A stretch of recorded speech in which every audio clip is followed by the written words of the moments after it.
Hi everyone, welcome back to my channel. It's me, Megan, and I'm back with a library book haul predictions revealed video. Today, I'm only going to be talking about three of my library books because I haven't finished the fourth one yet, but I'm going to be bringing back three of my books, so I'm going to be doing some fun editing for this one, so good times ahead. So today, I will be talking about these three books, so I'm just going to jump right into it. The first book that I read was Vera Wong's Unsolicited Advice for Murderers by Jessie Q. Sutanto. This lovely cover. Okay, so my first thing about this was that, I was like, it's supposed to be like an old lady. Okay, see, like, look at this old lady on the cover. She's supposed to be 60 years old. I don't believe that for 5 seconds. Like, she looks like an 80-year-old lady. So, that's like disservicing people who are in their 60s, I think. But anyways, moving on. I rated this 4 stars. It was very close to being a 5-star read. It was really cozy. I've never read a cozy mystery before, and this was a really fun, like, gateway into reading cozy mysteries because it was just silly. Like, you really have to go in with kind of, like, knowing that it's not, like, real. Like, I don't want to say real, but, like, there's a lot of unbelievability in this. Because, so our main character, Vera Wong, she owns a tea shop. She's owned it since she probably immigrated to the U.S., so this takes place in San Francisco. I read this also for the Storyograph Challenge, Reading Around the World. This was for Indonesia, so the author is Indonesian, but also, so the main character, Vera Wong, she, I think, immigrated from Indonesia. So, I mean, there's that point, for checking it off the list. But anyways, so she owns this quiet little tea shop that, as the years have gone by, her customers are dwindling. She's kind of bored with life. Her husband passed away, her son's moved out and has a new life, well, not a new life, but has started his own life. And she's just kind of going with the motions of daily life. And you can kind of tell in, like, the first kind of, like, chapters or so, that she's kind of done with life. She's like, alright, I'm tired now, I'm bored, like, she needs something. Bam! She wakes up one morning, there's a dead body in her tea shop, and she's like, okay. So obviously she calls the cops kind of don't think anything of it, they're just like, oh, it's whatever. She's thinking that it's murder, and so she starts listing off, like, all these people who she thinks is the murderer. Like, she starts her own murder investigation, essentially. And it's just really funny to watch this old lady, this older lady try and put this together. Because it's just so hilarious. Because all these shenanigans ensue. And it's just a really sweet read because, like, you see all these characters kind of, like, they form a found family. And it was just really, really cute and just soft. So that you kind of forget that there's a mystery that they're trying to solve. Like, she's trying to solve. And I was like, is the author going to forget about this mystery? And then she kind of brings it all back at, like, the very last chapter. And I was like, that ended really quickly and very, like, with, like, a little bow on top. And it didn't really make all that much sense who it was. And I didn't really care for the ending. So that's why I kind of gave it a 4-star rating. Because I was like, well, I didn't really care for that. It just seemed very extreme. If you've read this book, you know that you probably can figure that it was a little extreme, to the extent that this happened. But the entirety of the story was just really, really cute. So I highly recommend. I kind of want to read her Aunties series now because I'm like, interesting. Alright, here we go. The next book that I read was The Innocents by Michael Crummy. Ow, I just hit myself in the face with this book. Look how beautiful this cover is. The inside of this book was not the greatest. I rated it 2 stars.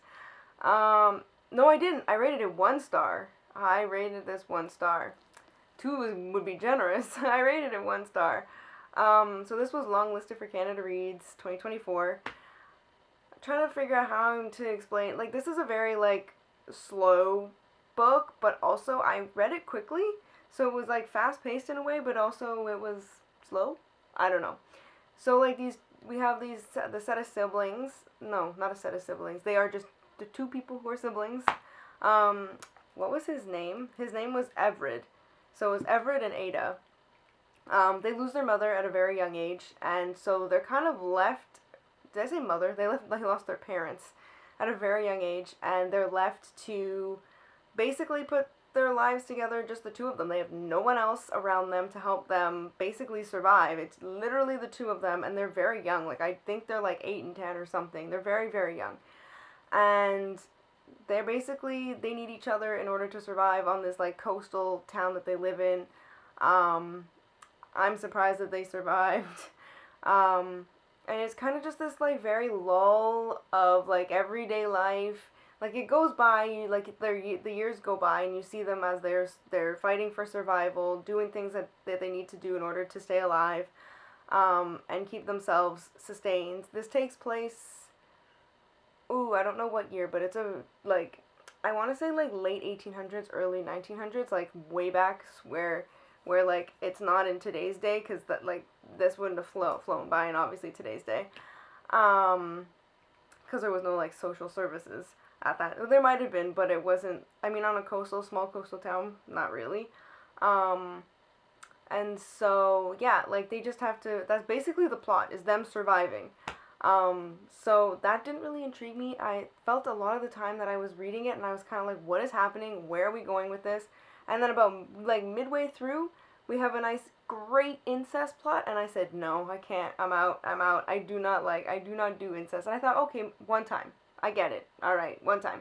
No, it happens from the halfway point to the end, and then the way that it ends, I mean, I felt like it came full circle to the beginning, but I didn't really like it. That's not my jam. I don't know if that's anybody's jam, but to each their own. But yeah, that really, really ruined it for me.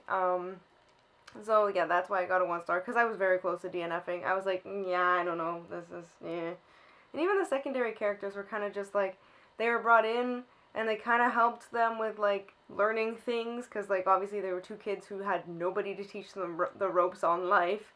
So they had like these other people, kind of like people from the coast, that would come in and kind of help them and whatever. But I was like, yeah, this was interesting. So I don't know if I recommend that one. Then the next book I read was Bad Medicine by Christopher Twin. I rated this 4 out of 5 stars. This was a graphic novel that I like pretty much devoured in a day. I thought it was so well written. I really liked the art in this. Like, there's not a lot of words. This is basically really reflective of the artwork, and the artwork really tells a story, and I thought it was just really well done. It did give, so I predicted that it was giving me Are You Afraid of the Dark vibes, and it really, like, that's basically kind of what this was. There were these like 5 kids who were sitting around a campfire telling scary stories. Some of them were based on real life. Some of them were based on fiction.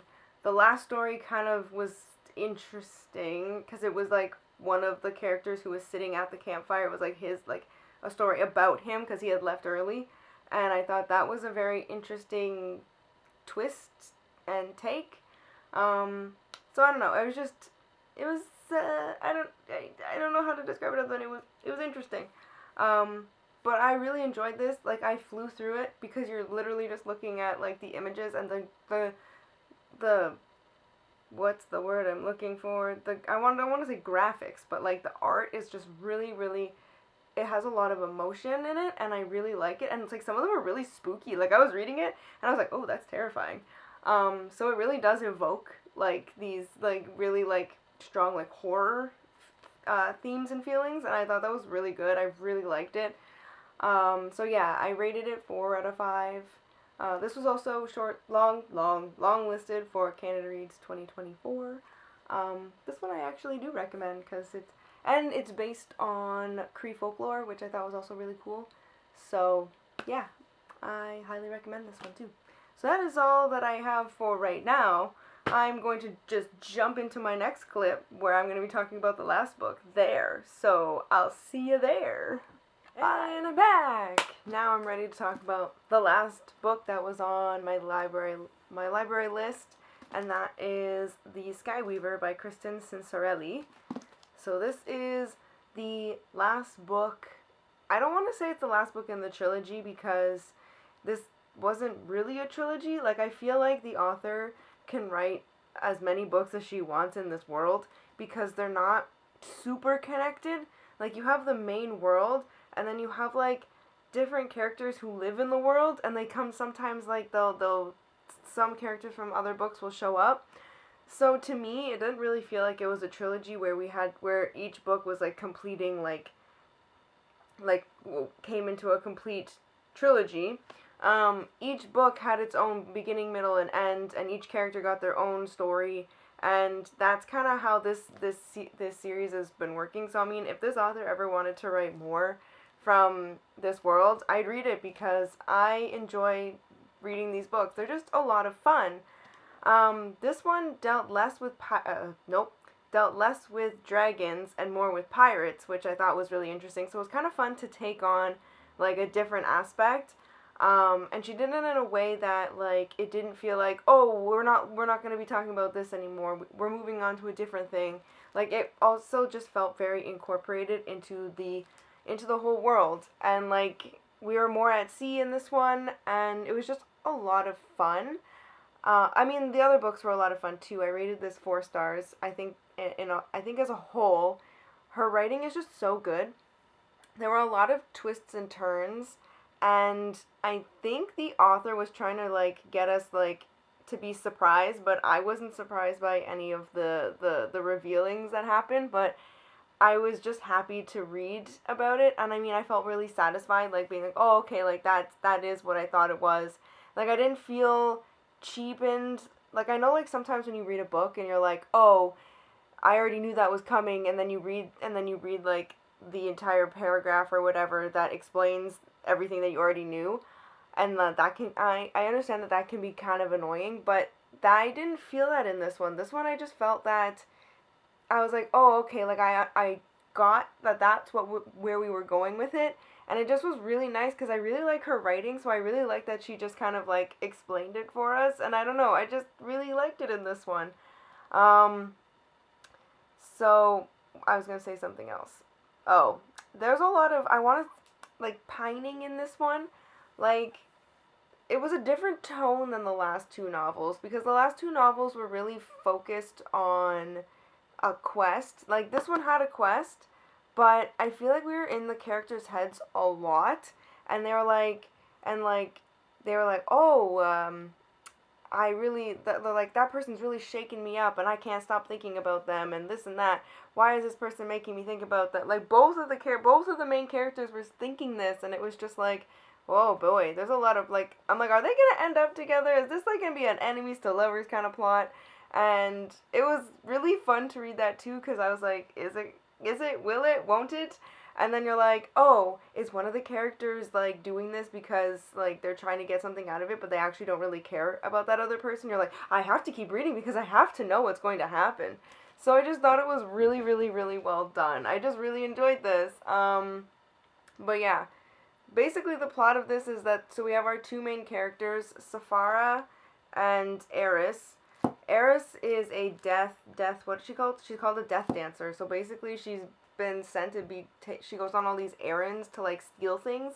So she's basically a thief. So when she goes to steal something from the Dragon King, which is Dax from the previous books, and we see a lot of Dax in this book too.